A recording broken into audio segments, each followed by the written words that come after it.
Hello दोस्तों। आज की इस कहानी में आपका स्वागत है। दोस्तों, मेरा नाम कोमल है और मैं अभी स्कूल में पढ़ाई करती हूँ। जून का महीना में स्कूल में छुट्टियाँ चल रही थी। इन्हीं छुट्टियों में शादी का भी मौसम था, जो कि एक शादी में मेरे रिश्तेदार भी थे, जिसमें मेरे घर के सभी लोगों को जाना ज़रूरी था। मेरे घर के सभी लोग जाने के लिए तैयार थे, लेकिन सबसे बड़ी समस्या ये थी कि घर में आखिर कौन रहेगा और घर की देखभाल कौन करेगा, क्योंकि घर बंद करके शादी में जाने पर घर में चोरी होने का डर बना रहता है। इसलिए सभी का साथ जाना भी संभव नहीं हो पा रहा था। सबने मिलकर फैसला किया कि मैं घर पर ही रहूँगी। मैं भी शादी में जाना चाहती थी, लेकिन फिर घर पर कौन रहेगा, बस यही सोचकर मैं नहीं गई और घर पर ही रुक गई। लेकिन पापा मुझे घर पर अकेला छोड़कर कैसे जा सकते थे? अगर कोई आ भी जाए तो मैं अकेली लड़की क्या कर पाऊँगी? पापा ने ये सब सोच और फिर पापा ने अपने सबसे खास और भरोसेमंद आदमी को कॉल किया और कहने लगे, नीरज, एक काम है। 2-4 दिनों के लिए हम एक शादी में जा रहे हैं और घर में मेरी बेटी अकेली है। घर में एक लड़की का अकेले रहना सही नहीं है। तुम्हें कोई परेशानी न हो तो क्या तुम कुछ दिनों के लिए मेरी बेटी के साथ रह सकते हो? नीरज मेरे चाचू थे। नीरज चाचू कहने लगे, इसमें परेशानी वाली कौन सी बात है? जैसे मैं यहाँ से अपनी जॉब के लिए जाता हूँ, वैसे ही वहाँ से चला जाया करूँगा। वैसे भी मैं सिर्फ रात में ही घर पर आता हूँ, तो रात में तुम्हारे घर पर सो जाया करूँगा। चाचू रात में हमारे घर पर सोने के लिए तैयार हो गए। पापा से कहने लगे, आप चिंता न करें, मैं हूँ तो कोई परेशानी की बात नहीं होगी। चाचू की शादी 2 साल पहले हो चुकी थी। पापा और मम्मी नहा धोकर जाने के लिए तैयार हो गए और शाम को निकल गए। उसके बाद शाम को जब चाचू आ रहे थे, तब उन्होंने मुझे कॉल किया और पूछने लगे कि खाने में क्या खाओगे। मैंने कहा, चाचू थोड़ा पनीर की सब्ज़ी बहुत ज़्यादा पसंद है। मैंने रोटी और चावल बना ली है। शाम को जब चाचू आए तो अपने साथ पनीर की सब्ज़ी भी लेकर आए। चाचू वहाँ से आने के बाद बहुत ज़्यादा थक गए थे और कहने लगे, कोमल, तुम खाना लगा दो, मैं हाथ मुँह धोकर आ रहा हूँ। इससे पहले भी चाचू हमारे घर पर आ चुके थे, तो हम लोग थोड़ा फ्रेंडली भी थे। चाचू और मेरा रिश्ता एक बेस्ट फ्रेंड की तरह था। चाचू हाथ मुंह धोकर आए और हमने साथ बैठकर खाना खाया और बातें करने लगे। चाचू मुझसे कहने लगे, कोमल, तुम अब पहले से भी ज़्यादा खूबसूरत हो गई हो। तुम्हें देखकर तो मुझे मेरे कॉलेज के दिन याद आ गए, जब मेरी गर्लफ्रेंड थी। मेरी भी गर्लफ्रेंड बहुत खूबसूरत थी। मेरी क्लास के सारे लड़के उस पर मरते थे, लेकिन वह मुझ पर फिदा थी। चाचू की बातें सुनकर मैं हंसने लगी और कहने लगी, चाचू, आप तो अभी भी बहुत हैंडसम हो। आपकी तो अभी भी कोई गर्लफ्रेंड होगी। चाचू कहने लगे, नहीं यार कोमल, जब से मेरी शादी हुई है, मैं तो एक को ही नहीं झेल पा रहा हूँ। इतना कहकर चाचू मुस्कुराने लगे। उनकी बातें सुनकर मैं भी हंसने लगी। मैं चाचू से कहने लगी, चाचू, दूध पियोगे? चाचू मेरी ओर देखने लगे और कहने लगे, हाँ, अगर है तो ले आओ। थोड़ा समय किचन में जाकर मैं दूध ले आई और चाचू को दे दिया। चाचू ने दूध पिया और कहने लगे, कोमल, दूध कितना मीठा है, और मजाक करने लगे। मैं चाचू से कहा, चाचू, आप तो रोज़ घर पर दूध पीते होंगे। चाचू मेरी बात समझ गए और हंसने लगे। फिर हम लोगों ने साथ मिलकर खाना खाया। खाना खाने के बाद चाचू फ़ोन चलाने लगे और मैं किचन में जाकर काम करने लगी। सारा काम ख़त्म करने के बाद हम लोग रात के 1 बजे तक इधर उधर की बातें करते रहे। चाचू इतने अच्छे थे कि बातें करते करते वक्त का पता ही नहीं चला। उसके बाद मैं अपने कमरे में जाकर सो गई और चाचू अपने कमरे में सो गए। सुबह मैं जल्दी उठकर चाचू के लिए नाश्ता बनाने लगी, लेकिन मैंने देखा कि चाचू अभी भी नहीं उठे थे। मैं चाचू को आवाज़ देने लगी और कहने लगी, चाचू, आपको देर हो रही है, उठ जाइए। लेकिन शायद आज देर रात तक सोने के कारण चाचू गहरी नींद में सो रहे थे और चाचू मेरी आवाज़ सुन ही नहीं रहे थे। चाचू के कमरे में गई और चाचू को जगाने लगी। फिर मैं चाचू के ऊपर से कंबल खींची तो अचानक मेरी नज़र ऐसी जगह गई जिसे देखकर मैं शर्मिंदा हो गई। मैं थोड़ी देर तक ऐसे ही चाचू को देखती रही और मेरे मन में लड्डू फूटने लगे।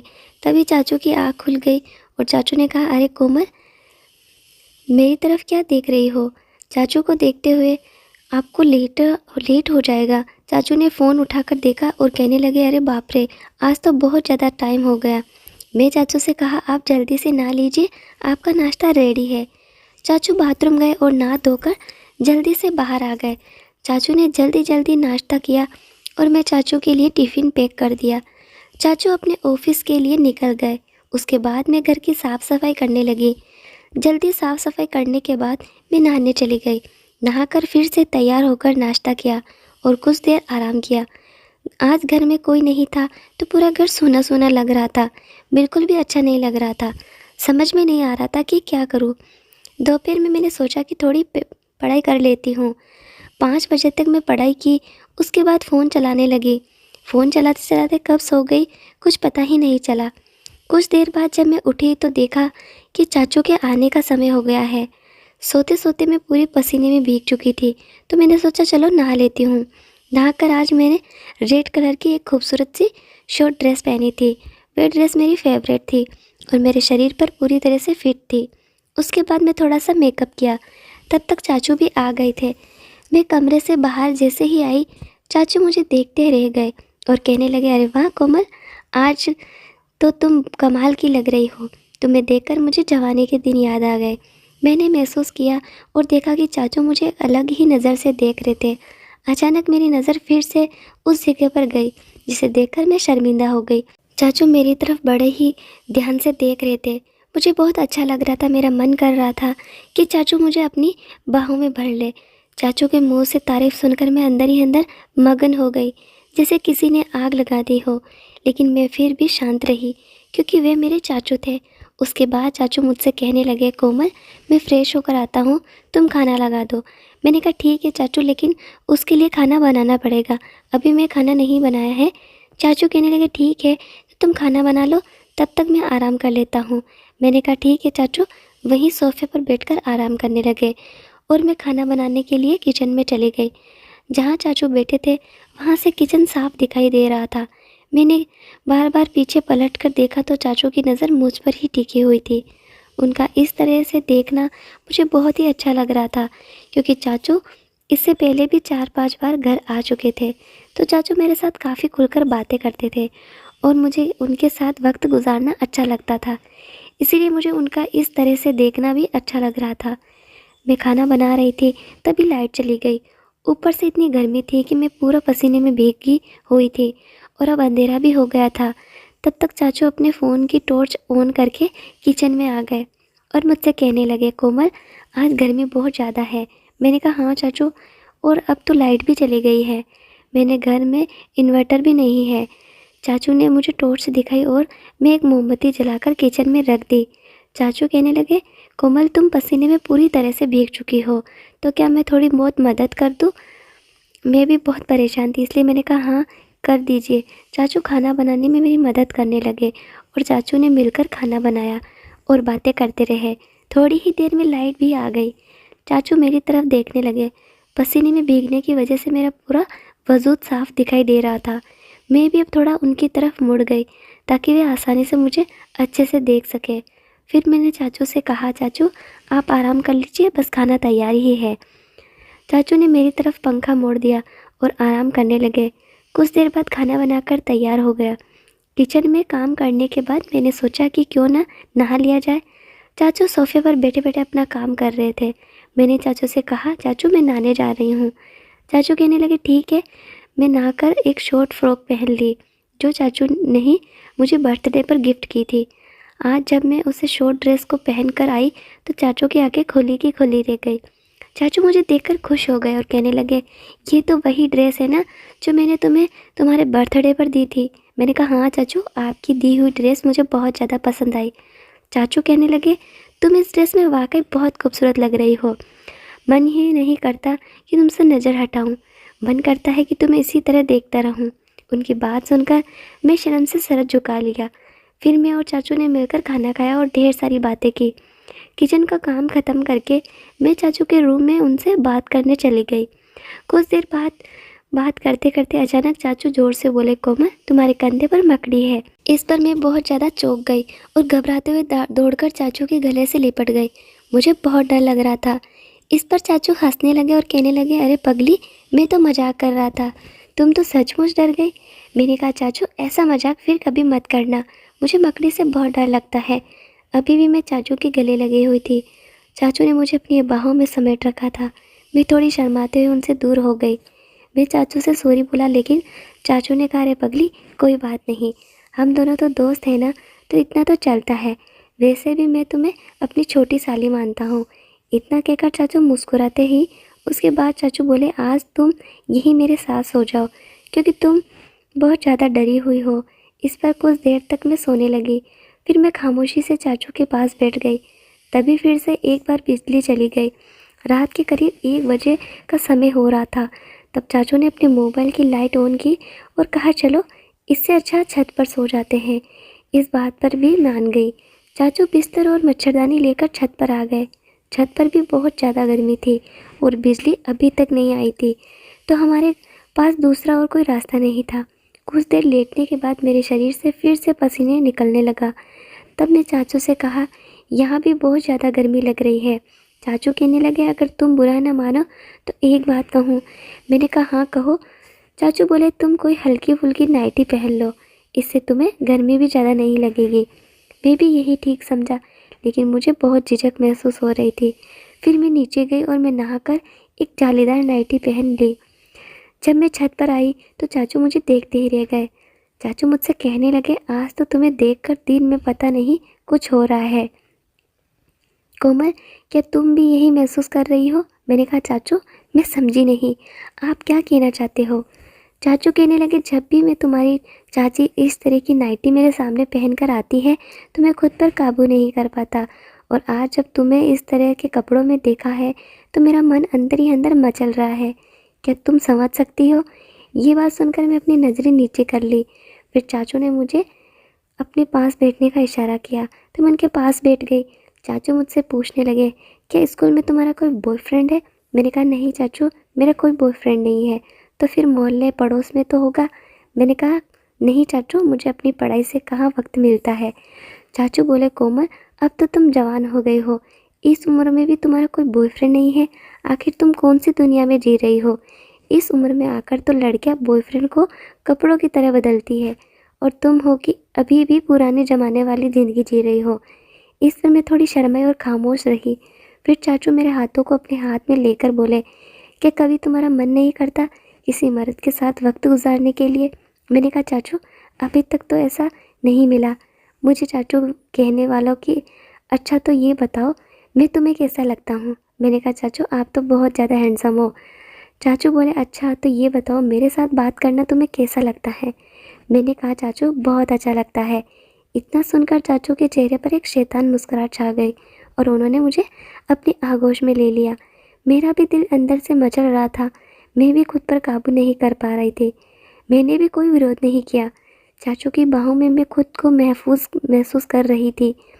फिर चाचू ने कहा, कोमल, क्या तुम्हारे साथ कुछ वक्त गुजार सकता हूँ? देखो, अगर तुम रज़ामंद हो तभी ये सब ठीक रहेगा। अगर तुम्हारी मर्ज़ी इसमें शामिल नहीं है तो कोई ज़बरदस्ती नहीं है। मैं तो सिर्फ इतना चाहता हूँ कि तुम अपनी जवानी की वे दिन जियो जो हर लड़की आज के टाइम में चाहती है। मैंने शर्माते हुए चाचू से कहा, चाचू जैसे आपको ठीक लगे। इतना सुनते ही चाचू मुझे वे खुशी देने लगे जिसे मैं कब से इंतज़ार कर रही थी। चाचू का साथ मुझे बहुत अच्छा लग रहा था। कुछ ही देर में हम दोनों अपनी मंजिल तक पहुंच चुके थे। थोड़ी देर बाद चाचू मुझे अपने कॉलेज के किस्से सुनाते हुए और उस रात हम दोनों बातें करते करते सो गए। अगले दिन जब मैं सुबह उठी तो मैं शर्म से चाचू से नज़रें नहीं मिला पा रही थी। चाचू कहने लगे, देखो कोमल, कोई ज़बरदस्ती नहीं है। हम दोनों के बीच जो भी कुछ हुआ ये हमारी रजामंदी से हुआ था। अगर तुम आगे भी मेरा साथ वक्त गुजारना चाहो तो तुम मुझे बुला सकती हो या फिर मुझे बता सकती हो। उसके बाद सिलसिला शुरू हो चुका था। धीरे धीरे वक्त गुजरता चला गया और चाचू के साथ मेरा रिश्ता आगे बढ़ता रहा। इसी तरह 7-8 महीने गुजर गया। फिर एक दिन मम्मी को मुझ पर शक होने लगा। मम्मी ने मुझे अपने पास बिठाया और पूछने लगी, कोमल, ये सब क्या चल रहा है? ज़रा बताओ। तो मैं अपनी माँ से कहा, मम्मी ऐसा तो कुछ भी नहीं है, आपको गलतफहमी हो रही है। मम्मी ने कहा, ठीक है, मैं तुम्हारी बात पर यकीन कर लेती हूँ, लेकिन अगर मुझे बाद में पता चला तो फिर देख लेना। वैसे तुम अब जवान हो गई हो तो मुझे लगता है तुम्हारी शादी कर देनी चाहिए। इतना सुनकर मैं बहुत ज़्यादा डर गई। शाम को अचानक चाचू की कॉल आई। मैं चाचू को सब कुछ बता दिया। चाचू ने कहा, तुम्हें फ़िक्र करने की कोई ज़रूरत नहीं है, मैं कुछ करता हूँ। अगले दिन चाचू घर आए और मम्मी से बात करने लगे। कहने लगे, दीदी कोमल बड़ी हो गई है, मुझे लगता है अब उसकी शादी कर देनी चाहिए। मेरी नज़र में एक लड़का है। लड़का बहुत ही अच्छा है। मेरी माँ ने पूछा लड़का कौन है, तो मेरे चाचू ने कहा मेरे दोस्त का बेटा है। मेरा दोस्त और उसकी वाइफ तो एक हादसे में इस दुनिया को छोड़कर चले गए। वह उनका इकलौता बेटा है। उसकी जॉब बहुत अच्छी है और अकेला ही है। घर परिवार में और कोई नहीं है। इससे अच्छा और कहाँ मिलेगा। मेरी मम्मी को भी कोई एतराज़ नहीं था, क्योंकि लड़के में कोई कमी नहीं थी और परिवार में भी कोई नहीं था। इस तरह के रिश्ते के लिए तो माँ बाप तरसते हैं। जब चाचू ये बात कहे चले गए, तब मैंने गुस्से में चाचू को फ़ोन किया और कहा ये आपने क्या किया चाचू। कहने लगे तुम फिक्र न करो, वह बात बहुत ही भोला है। शादी के बाद भी हमारे रिश्ते में कोई कमी नहीं आएगी। तुम अपने पति के साथ भी खुश रहना, और अगर तुम्हें मेरी कमी महसूस हो तो मुझे भी बुला लिया करना। इतना सुनकर मैं भी खुश हो गई। कुछ दिन बाद मेरी शादी हो गई। मेरा पति बहुत ही भोला था, मेरी हर खुशी का ख्याल रखता। मुझे उससे कोई शिकायत नहीं थी। धीरे धीरे वक्त बीतता चला गया। शादी को 2 साल गुजर गया, लेकिन चाचू का रिश्ता और मेरा अभी भी बरकरार था। कभी कभी मुझे लगता था कि शायद मैं जो कुछ कर रही हूँ वह बहुत गलत है, क्योंकि अब मेरी शादी हो चुकी है और मैं अपने पति को धोखा दे रही हूँ। लेकिन मुझे चाचू के साथ वक्त गुजारना भी अच्छा लगता था। ऐसा नहीं था कि मैं अपने पति से प्यार नहीं करती थी। मेरे पति मुझे बेहद प्यार करते थे, लेकिन मुझे चाचू के साथ वक्त गुजारना भी अच्छा लगता था। धीरे धीरे वक्त बीतता चला गया। शादी को 3 साल गुजर गए। अब मेरा एक बेटा हुआ था, जो कि मेरे पति से ही था। फिर मुझे ख्याल आया कि शायद अब मुझे अपने और चाचू के रिश्ते को यहीं पर ख़त्म कर देना चाहिए, क्योंकि कल को अगर मेरे पति को पता चला तो शायद मेरे रिश्ते पर बहुत बुरा असर पड़ेगा और मेरी ज़िंदगी भी तबाह हो सकती है। इस पर मैंने चाचू को बुलाकर बात करने का सोचा। फिर शाम को मैंने चाचू को घर बुलाया और उनसे आमने सामने बैठकर बात की। मैंने चाचू से कहा चाचू, मैं अपनी ज़िंदगी में खुश रहना चाहती हूँ। मेरा पति बहुत अच्छा है और मैं उसके भोलेपन का फ़ायदा उठा रही हूँ। मुझे अब ये सब कुछ ठीक नहीं लगता। जैसा भी है वह मेरा पति है। उसने मुझे कभी परेशान नहीं किया, न ही मेरे साथ कोई जब बदतमीज़ी की, लेकिन मैं उसे धोखा दे रही हूँ। शादी से पहले हमारे बीच जो भी कुछ था वो एक अलग बात थी, लेकिन अब मेरी शादी हो गई है और मैं एक बच्चे की माँ भी हूँ। तो मुझे नहीं लगता अब हमें अपना रिश्ता बरकरार रखना चाहिए, क्योंकि अगर चाचा चाची को पता चला तो आपकी भी ज़िंदगी ख़राब हो सकती है और मेरी भी। इसलिए हमें अब इस रिश्ते को यहीं ख़त्म कर देना चाहिए। इस पर चाचू ने भी अपनी सहमति जताई और कहने लगे कोमल, तुम ठीक कह रही हो। इतना कहकर मैं चाचू से सारे रिश्ते ख़त्म कर दिए। अब मैं काफ़ी सुकून में थी। कुछ समय से जो मैं बेचैनी महसूस कर रही थी, अब मैं बहुत ज़्यादा खुश थी। वे कहते हैं ना कि अगर सुबह का भूला शाम को वापस आ जाए तो उसे भूला नहीं कहते। मैं भी दोहरी ज़िंदगी जीते हुए तंग आ गई थी। शुरू शुरू में वह सब कुछ बहुत अच्छा लग रहा था, लेकिन अब मुझे खुद शर्मिंदगी महसूस हो रही थी कि मैं ये गलत कर रही हूँ। इसलिए मैंने ये फ़ैसला किया। तो दोस्तों, अगर आपको ये कहानी पसंद आई हो तो इसे लाइक करें और अपने दोस्तों के साथ शेयर करें एंड चैनल को सब्सक्राइब ज़रूर कर दें। धन्यवाद।